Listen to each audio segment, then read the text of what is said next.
Hi friends, ಎಲ್ಲರಿಗೂ ನಮಸ್ಕಾರ. ಕಾಂಚನವರ ಚಾನಲ್ಗೆ ಸ್ವಾಗತ. ಬನ್ನಿ ನಾವಿವತ್ತು ಮಸಾಲ ಪಡ್ಡು ಹೇಗೆ ಮಾಡೋದಂತ ನೋಡೋಣ.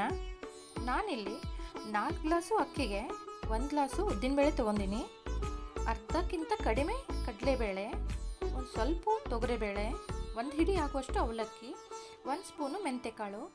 ಮೊದಲಿಗೆ ಅಕ್ಕಿಯನ್ನು ಚೆನ್ನಾಗಿ ತೊಳೆದುಕೊಂಡು ಉದ್ದಿನಬೇಳೆ, ಕಡಲೆಬೇಳೆ, ತೊಗರಿಬೇಳೆ, ಅವಲಕ್ಕಿ, 1 ಸ್ಪೂನ್ ಮೆಂತೆಕಾಳು ಎಲ್ಲನೂ ಹಾಕಿ ಇನ್ನೊಮ್ಮೆ ತೊಳೆದುಕೊಂಡು ಇದು 7 ರಿಂದ 8 ತಾಸು ನೆನೆಯಲು ಬಿಟ್ಬಿಡಿ. ನೋಡಿ, ಇನ್ನೊಮ್ಮೆ ಚೆನ್ನಾಗಿ ತೊಳೆದು ನೀರು ಹಾಕಿ 8 ತಾಸು ಬಿಟ್ಬಿಡಿ. ಆಮೇಲೆ ರುಬ್ಕೊಳ್ಳೋಣ. ಇದು ಸ್ಮೂತ್ ಪೇಸ್ಟ್ ಆಗೋ ಥರ ರುಬ್ಕೊಳ್ಳಿ.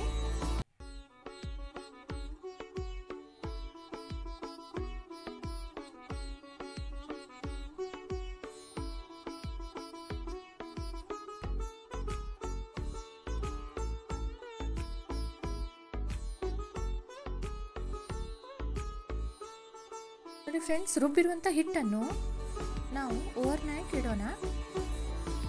ಬೆಳಿಗ್ಗೆ ಎದ್ದ ತಕ್ಷಣ ಅದು ಹೊಗರು ಬಂದಿರುತ್ತೆ, ಉಬ್ಬಿರುತ್ತೆ. ಅದಕ್ಕೆ ಸ್ವಲ್ಪ ಉಪ್ಪು ಹಾಕೊಳ್ಳಿ.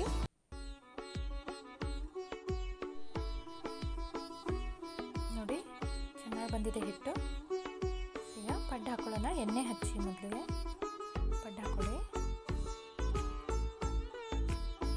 ಇದನ್ನು ಒಂದು 2 ನಿಮಿಷ ಪ್ಲೇಟ್ ಮುಚ್ಚಿಡಿ. ಆಮೇಲೆ ಹೊಳಸಿ ಫ್ರೆಂಡ್, ತುಂಬ ಚೆನ್ನಾಗಿರುತ್ತೆ ಪಡ್ಡು. ನೀವು ಬೇಕಾದರೆ ಇದನ್ನು ಈರುಳ್ಳಿ, ಹಸಿಮೆಣಸಿನಕಾಯಿ, ಕೊತ್ತಂಬರಿ ಎಲ್ಲವನ್ನು ಹಾಕಿನೂ ಪಡ್ಡು ಮಾಡ್ಕೋಬೋದು. ಬಟ್ ನನ್ನ ಮಗನಿಗೆ ಹೀಗೆ ಇಷ್ಟ, ಅದಕ್ಕೆ ನಾನು ಹೀಗೆ ಮಾಡಿದ್ದೀನಿ. Bye friends, thank you. ನಿಮಗೆಲ್ಲ ನನ್ನ ಅಡುಗೆ ಇಷ್ಟ ಆದರೆ ಸಬ್ಸ್ಕ್ರೈಬ್ ಮಾಡೋದನ್ನು ಮರಿಬೇಡಿ.